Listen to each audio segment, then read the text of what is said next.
What's up, everybody? Today we are going to look at potential fits, trade fits that is, for Kyle Kuzma and Tyus Jones, and look at whether we can get a first-round pick for either one of them or both. And then we're going to do a Brooklyn Nets preview to round out the show. Next on Locked On Wizards. You are Locked On Wizards, your daily Washington Wizards podcast. Part of the Locked On Podcast Network, your team every day.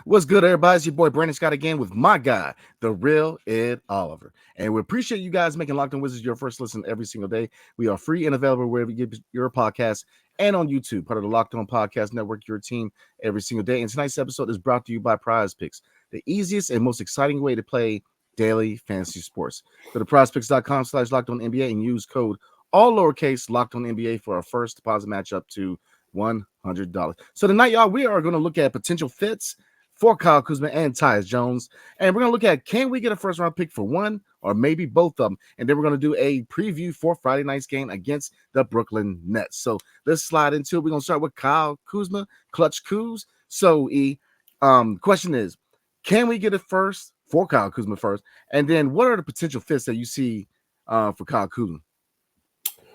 Yeah, I think we can get it first. There was good news from an article from Jake Fisher. Now, you can't take everything that Jake Fisher says because he's a writer for Yahoo. He writes for Bleacher Report, if I'm not mistaken. So he has a lot of sources and whatnot. You can't take his word as the gospel. But in the article he says the 4-year, $90 million deal that they signed with Kyle Kuzma free agency is considered quite valuable among rival personnel. Could bring back some legitimate first-round draft capital for the rebuilding Wizards. So that's really good news, man, because we talked about it before, how a lot of people really did not like them re-signing him and bringing him back, but they have a bigger plan. Like, their plan is not to just bring him back and pay him. Yeah. They gave him a good, reasonable deal, which was good for both sides. 4 years, $90 million. The money goes down each year, and that's very valuable to other teams, just like Jake Fisher said. So he's a guy, he's played well this year. Has he been inconsistent? Sure, everybody has been on the team, but he's been the best player on the team.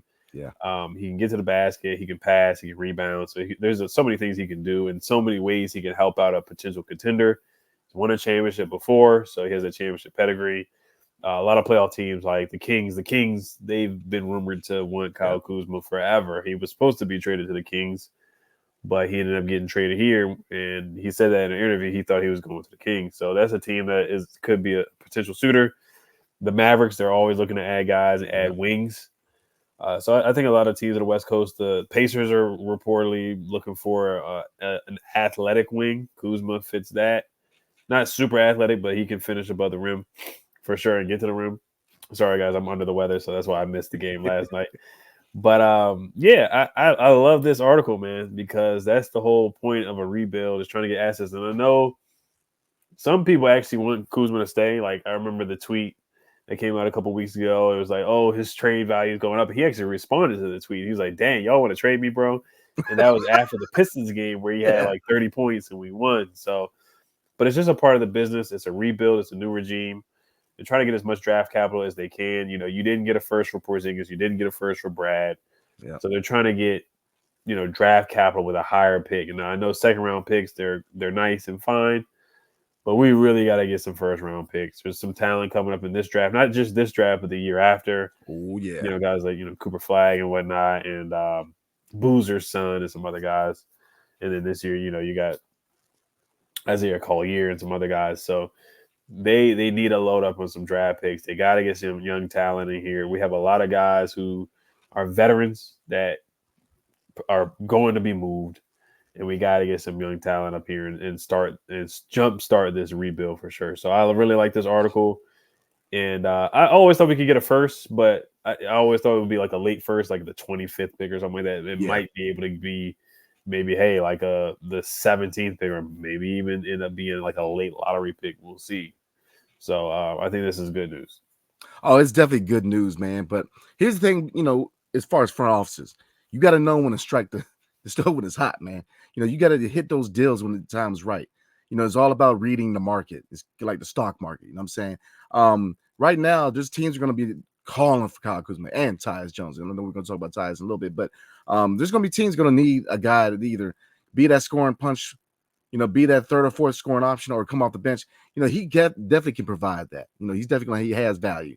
Has he been inconsistent? I'm with you, E, yeah, but he is arguably the best player on the team. Now, Jordan Poole, talent-wise, he's up there, but as far as performance, Kyle Kuzma has been probably the most consistent guy on the team. As of late, he has struggled, but overall, he's had a pretty good season. So I definitely think we can get a first from him. I definitely think we can. Now, fits, I think we hit the fits. I think the best fit to me is the Sacramento Kings. I think he could definitely fit well with the Sacramento Kings. They're definitely a playoff team that needs another scoring option. I could see us maybe getting a young guy. Maybe it really depicts. I mean, I can see it maybe an expiring. It's all right. I'll say this: I can see us getting a first round pick, but where are they going to get a young player or an expiring deal in return? And looking at Sacramento, you're probably looking at Harrison Barnes, maybe an expiring deal coming off the books for them. Maybe a young guy. Davion Mitchell's a guy that I always mentioned, but Dallas, same thing. Dallas is a team that I definitely think is a fit. Indiana, they definitely have shocked a lot of people this year. Tyrese Halliburton has taken that leap into all-star territory, and they're definitely looking to make that push for a playoff spot. So I think all three teams are teams that I think we can get a first-round pick from and maybe get an expiring deal / a young player. I don't see both because Kyle Kuzma has value, but I don't think he has enough value to get an expiring deal first and a young guy. I think you're going to get one of the two, but I think it's definitely plausible because, like you said, Kyle Kuzma's had a good year, man. As of late, he has struggled. Now, I think a lot of that has to do with injury. Now, I get it, the concerns about his shot selection. He's way too lean. He relies heavily on that three-point shot. He has to learn how to not be so dependent on that three-point shot and try to put the ball on the floor and create a little bit more. But we know the MO was going forward this offseason, with Jordan Poole and Kyle Kuzma shot attempts. Those two were going to take a majority of them. Let's be real. And you're seeing that. If you see the rest of the starting five, Tyus tries to get his. But Denny, his shot attempts have gone down. Gaff, more of a lob threat. So you definitely see the trickle-down effect of the usage rate of Kyle Kuzma and Jordan Poole. But Kyle Kuzma, yeah, I saw that. A lot of people think he's going to stay here long-term. Come on, man. Everybody knew that the MO going into the season was they signed him because it was a team-friendly deal that eventually he was going to be moved. So anybody thinking that Kyle Kuzma is going to be here long term, man, I hate to tell you, he ain't going to be here as long as you think he is. I mean, that's the big point of signing him to that contract because it was a movable contract. And I know that Kuz likes DC, but let's be real, he's not viewing DC as a long-term fit because he's trying to win a championship. And we are a rebuilding team. So anybody thinking that Kyle Kuzma is going to be here long term, man, I mean, you're setting yourself up for failure. I mean, it was never meant to be. You kind of say the same thing about Jordan Poole. I know a lot of us said the same thing about, him maybe being a piece, but look, the team looks at him as a movable asset, and everybody on this team is a movable asset outside of Bilal Coulibaly. Now, you can argue that Denny, Corey Kispert, those are a couple pieces that you should consider being here long term. You did sign Denny to an extension, and Kispert, you always need a shooter. He definitely shows with the basketball IQ and his cutting ability, so he's definitely a candidate in my mind to stay here long term. But everybody's tradable. If the deal is right, you definitely have to strike, man. It's hot stove season. I know it's a baseball term, man, but it's hot stove season, man. Right now, a lot of names are being floated around. So if you get that deal, they should not be hesitant to move anybody on this roster outside of Bilal. Like I said, the Knicks looking at, Gaff, replacing Mitchell Robinson. I know the Shaman has some eyes on him. The list goes on. Gallo, I think he's a buyout. I think I don't know if he has too much left in the tank, man, but I think a majority of the bets should be and will be tradable assets. So that's where I'm at with it. Yeah, and this would be the first legitimate first that we get from the solid three, or really the only one that we get from all of the solid three. We got one for trading Chris Paul, but that one's like 4 years from now, and it's a protected pick. So, maybe this one might be unprotected. We'll see. You look at the Kings; they don't have a lot of picks coming up, though. They 2024 they only have a second round pick. 2025 they have a first. 2026 they have a first. 2027 they have a first. 2028 they have a first. So after next year they have a first every year. I got to look at the Pacers and see what their draft picks are. But of course the Kings are a playoff team. Pacers are going to be a playoff team, so it's going to be after the lottery, most likely. So, but if we can get a first for Kuz, I think that would be a win for sure. And I would love for him to stay, of course, but we know how rebuilds go. We know it's a business. Hopefully, this rebuild is not like a Detroit Pistons rebuild. Oh Lord, where they're losing 27 games in a row. We'll see if they finally get a win tonight. They probably won't against the Celtics, but no way. There's no way. Ain't no way, man. But I mean, there's a couple of the factors before we move on to kind of look at, man. I mean, one, the next couple of drafts are good drafts. Now I know a lot of people are low on this draft. You know, and there's not a lot of immediate impact players. I get that. But this is a great draft for a rebuilding team because there's a lot of development, talent that can be developed. And I think that, definitely go into this draft trying to grab a couple players, man. And of course, Cooper Flagg and Carl Boozer's son next year, man. I mean, with this new front office, they're definitely they're prioritizing picks over young guys. They're definitely trying to hit on draft picks. But two, I mean, look, we know that the eventual move, whether it's to Virginia or even if they stay in the district, you best believe that with the amount of money that they're going to be put into the team and the facilities, they want a contender sooner than later. And you're realistically looking at 3 to 4 years of rebuilding because that year 5, you're starting to look at a move, whether it's, Alexandria, Virginia, or whether they end up staying in DC. Either way, you need a winning product because the amount of money that's going into this organization as far as either A, refurbishing Capital One, or B, building a whole new facility in Virginia, they need people in the seats. And that's why they need to go ahead and clear the books and trade all the assets you can and start building up because they got to start building next year. We both thought that definitely this was a transitional year. Next year's year 1, and I stand behind that. Next year's definitely officially year 1 of the rebuild. They got to start evaluating and building up young talent. So the time is ticking, man. Don't think that they're going to take any time lightly because they have to put a competitive team in year 5. So we're going to go ahead and move on to Tyus Jones. And can we get a first-round pick for Tyus Jones? And where does he fit? But before we do, tonight's episode is brought to you by PrizePicks. And you're wondering, what is PrizePicks? Well, PrizePicks is the largest daily fantasy sports platform in North America. They're the easiest and most exciting way to play daily fantasy sports. It's just you against the numbers. Instead of battling thousands of other players, including pros and sharks, you can pick more or less than 2 to 6 players projections that you have and watch the winnings roll in. With basketball season here, you can now pick combo projections across football and basketball from the Specials League, a league created specifically for combo projections that includes 2 or more players from different sports or leagues. For example, LeBron James plus Travis Kelce at a 10.5 combo of 3 points made and receptions, you got to take that. Want to play alongside some of PrizePicks' favorite players like rapper Meek Mill and comedian Andrew Schultz? You can now find community plays under the promos tab of the app to view entries from some of the biggest names in the PrizePicks communities each week. PrizePicks even offers a reboot policy so that your entries stay in play even if one of your players gets injured. That's big, man. For football and basketball games, if you have a player who exits the game in the first half and does not return in the second, that player is rebooted. PrizePicks is the only daily fantasy sports platform with an injury insurance policy. So all you got to do is go to prizepicks.com/LockedOnNBA and use promo code LockedOn for a first deposit match up to $100. And again, all you have to do is go to prizepicks.com/LockedOnNBA and use the promo code LockedOnNBA for a first deposit match up to $100. And Locked On has launched the first ever national sports 24/7 streaming channel on YouTube.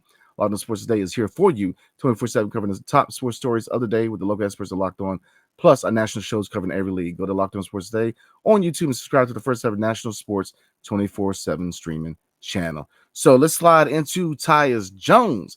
Now, same scenario, same question. Tyus Jones, what are his fits? And do you realistically see us maybe obtaining a first round pick for Tyus? What do you think?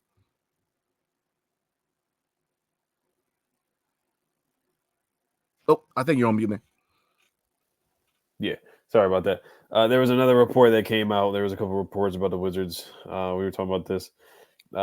Teams that are reportedly interested in Tyus Jones. This is from Jake Weinbach, NBA. He's an analyst and writer, past writer for Behind the Bucks and Hoops Habit, featured on ESPN Radio. So I just got to say, his credentials and, just because, there's going to be a lot of rumors coming out.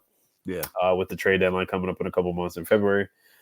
He said the Magic, Rockets, and Sixers are potential landing spots for point guard Tyus Jones. It appears that the Wizards are looking to stockpile draft picks by offloading veteran talent as they continue its rebuild.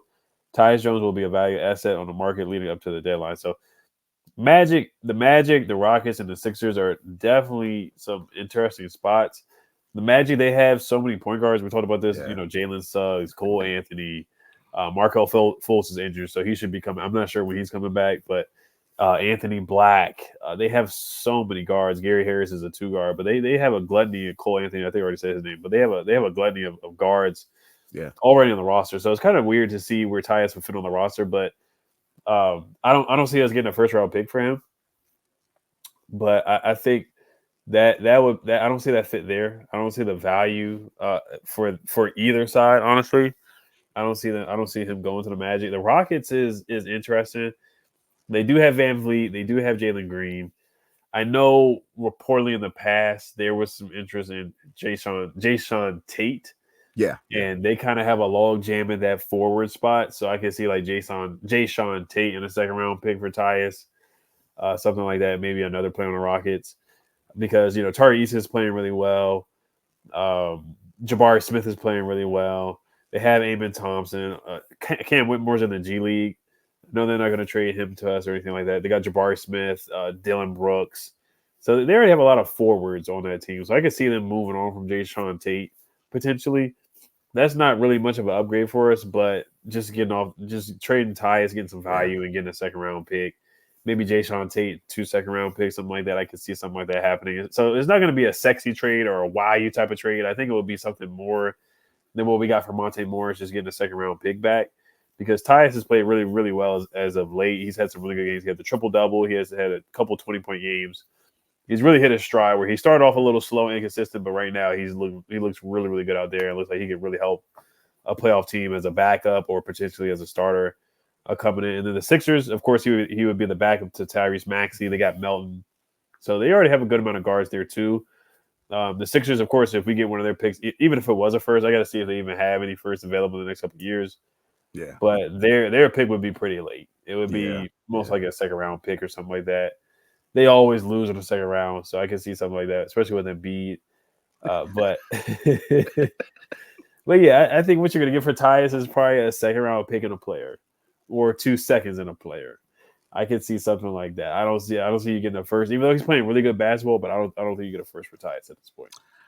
I agree, but I will say this. I think that this could be a situation, like I said, it's about reading the market, striking it when it's hot, man. I think that they play the cards right. They could. I mean, I think that it's more likely they will get along the lines of what you said. Second round pick or 2 and a young asset or inspiring deal. But here's the thing, playoff teams, they want to know there's assurance, especially at point guard, man. Point guard is that position that's very, very important. It's the quarterback of basketball, man. If you lose your starting point guard, you have a guy here who can potentially step in and play starting minutes and keep the ship afloat if you have a major injury at point guard. And I think if you read the market, you probably could get a first round pick for Tyus because he's proven that he can come in and start. Now, is he a long-term answer for most organizations in this league as far as their answer at point guard going forward? Nah, he can come in, he can do the job, he can definitely start for you, but he definitely looks like he's a guy who can be that general for the second unit.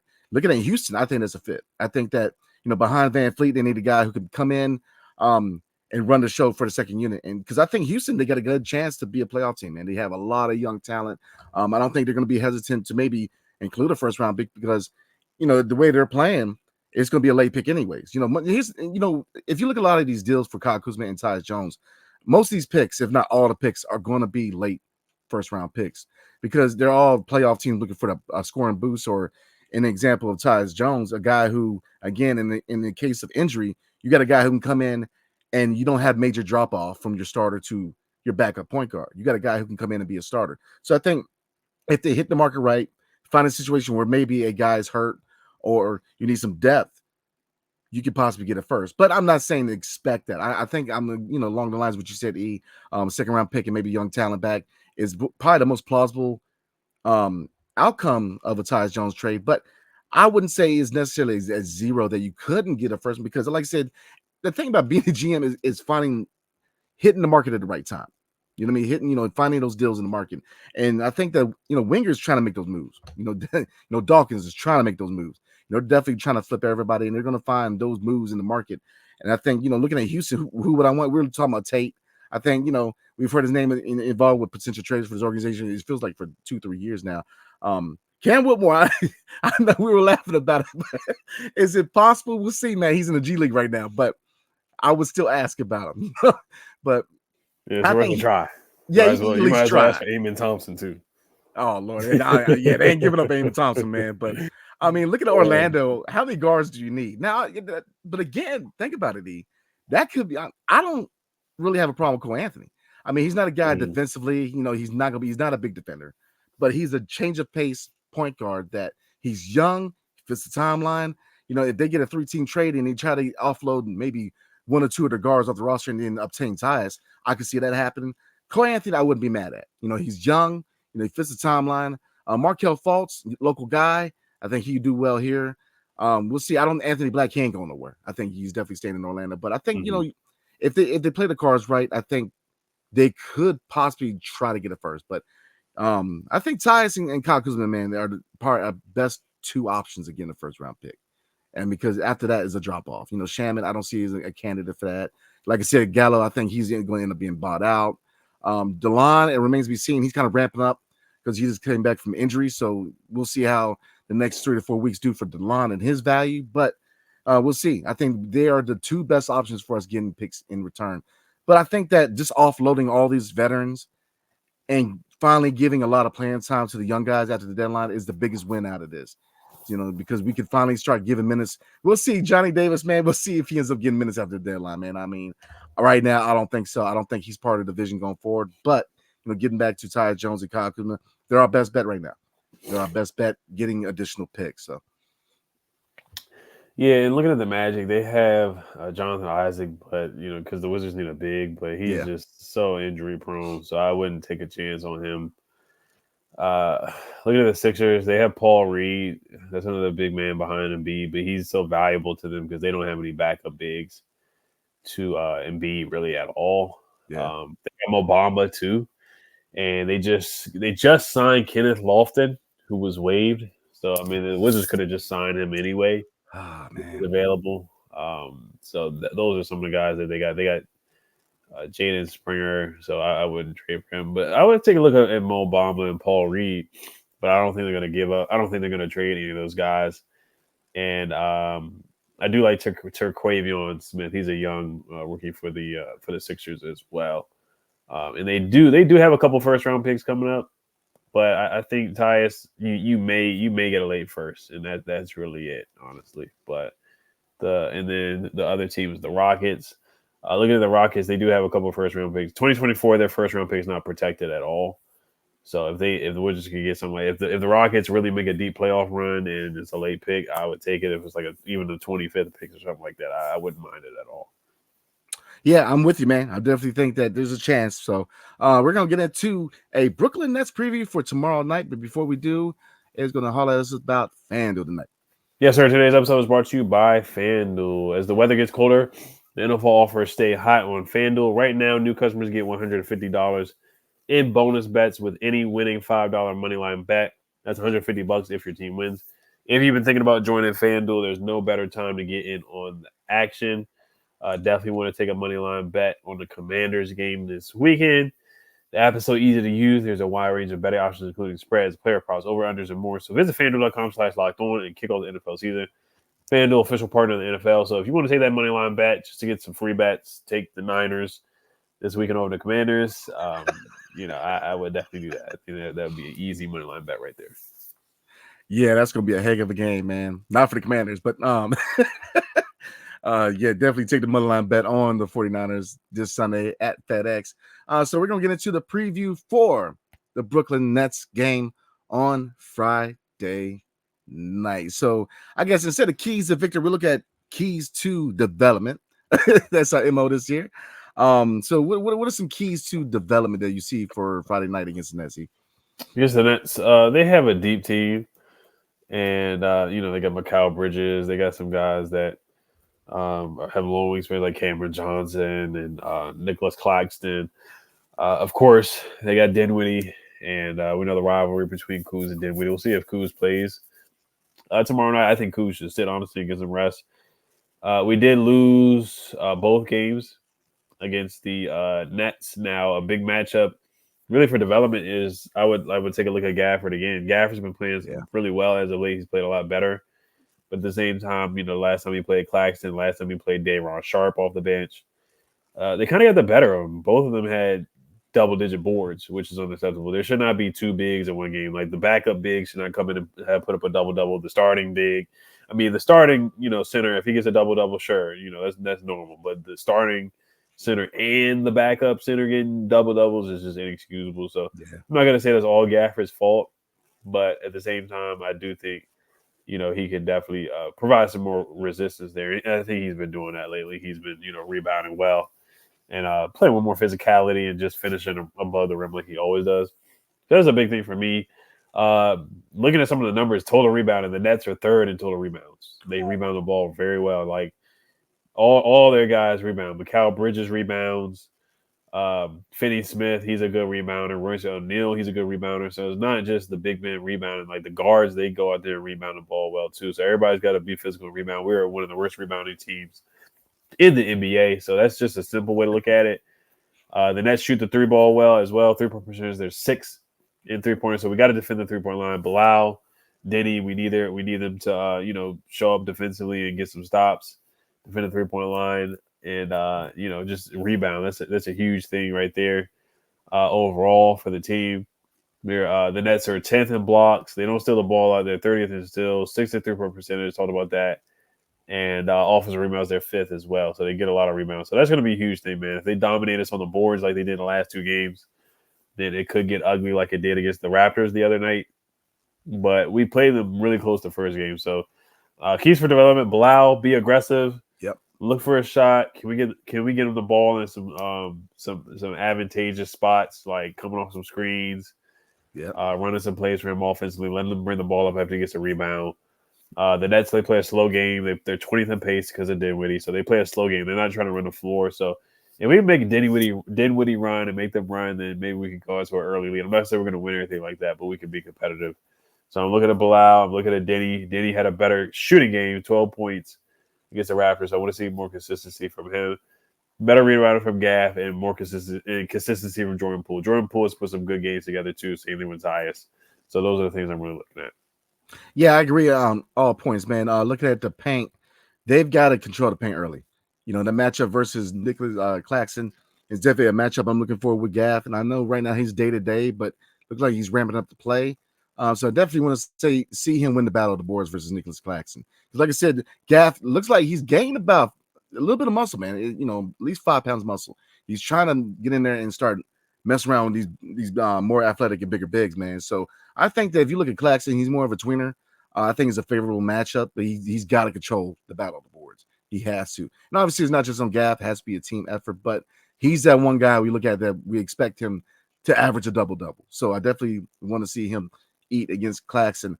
Cam Thomas, man, scoring guard, but not a guy who's going to really stop anybody. Kind of like Jordan Poole. I think this is a game where Jordan Poole can kind of go off. I think he can definitely get a 25, 30-point game. I think this is a good matchup for him.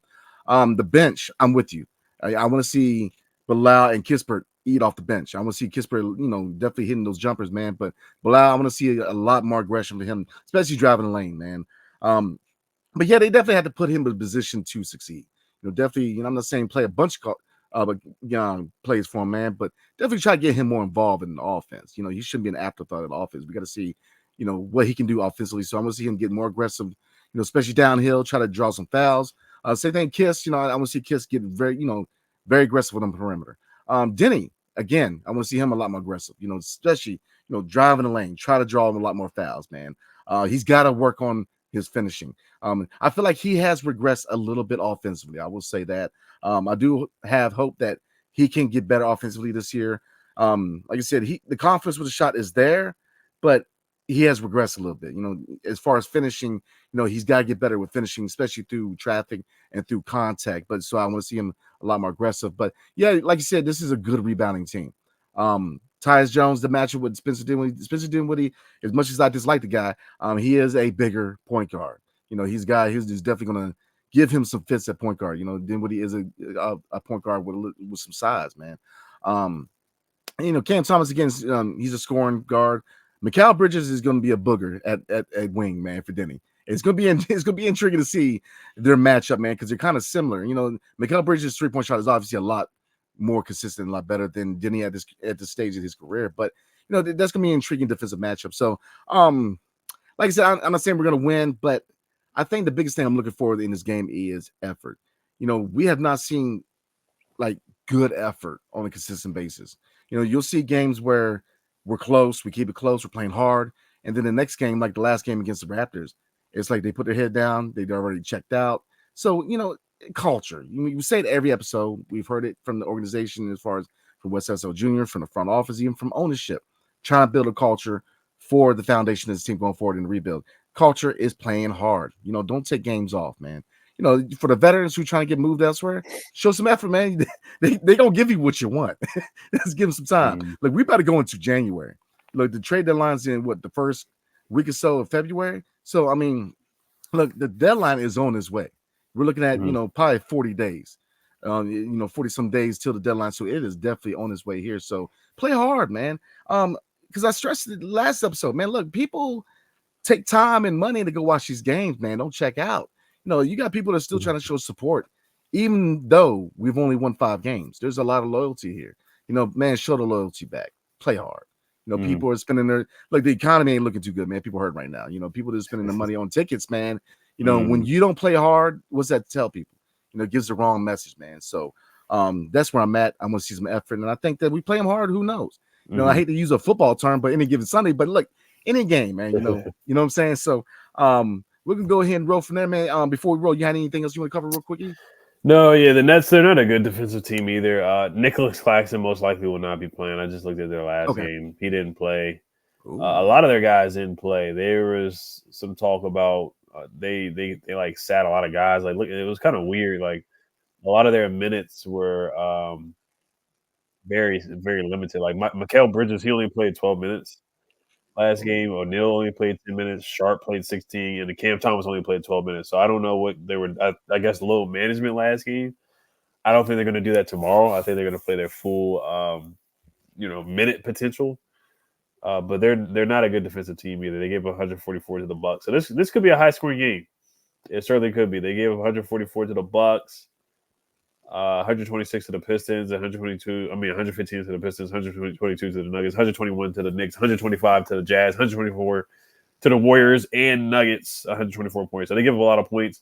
But to your point, to finish off, I know they had a back-to-back, so I know guys could be sluggish last night against the Raptors. I'm not making any excuses for the guys, but some of the guys, they did look like they were giving maximum effort. So they got to bring it tomorrow night.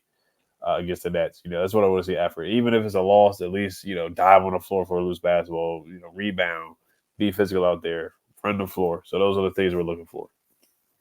Absolutely. So again, Friday night at 7:00, the Wizards are hosting the Brooklyn Nets at Capital One. So definitely tune in, show your support. If you're going to the game, definitely show your support. Get loud. Let's try to get this dub and the 202.